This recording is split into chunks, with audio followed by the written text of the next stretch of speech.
Devleta Tirk di dema dawî de hem li derve hem jî li hundir gelek tengav bûye, lewma dest bi gefan kiriye.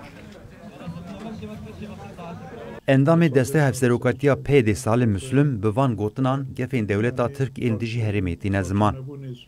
Salih Müslüm derbarê gef û êrişên Devleta Tirk de ji an hayê raxivî. Müslüm diyar kir ku Devleta Tirk dixwaze hemû pêkhateyên li herêmê tune bike, Kurdan ji holê rake û çeteyên xwe li tevaya herêmê bicê bike.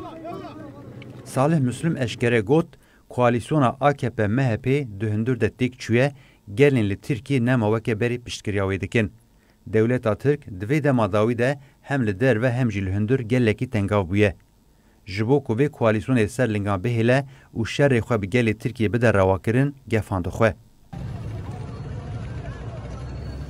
Salih Müslüm da xuyakirin ku Devleta Tirk avêtina topan li ser sînorê xwe û kuştina leşkerên xwe li Ezazê weke hincet bikartîne, got li Ezazê gelek hêz hene û heya niha kesekî negotiye me êrişkiriye.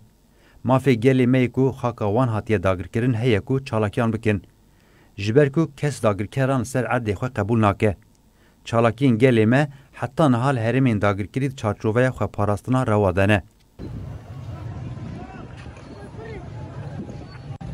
Salih Müslüm diyar kir ku ev erd nebê xwediye, çi êrîş çê bibe wê xwediyê vê axê li ber xwe bidin. Endamê destê hevserokatiya pêdê Salih Müslüm dawî de piştrast kir ku li dijî van êrişan xwebrêxistinkirin û bihêzkirina parastina rewa pêwîst e. Yani parçanebûnê Sûriyê çareseriyeke siyasî çêbibe encamê xwe giştî vî havî bûn û her kesî ji anî ziman nedaxivt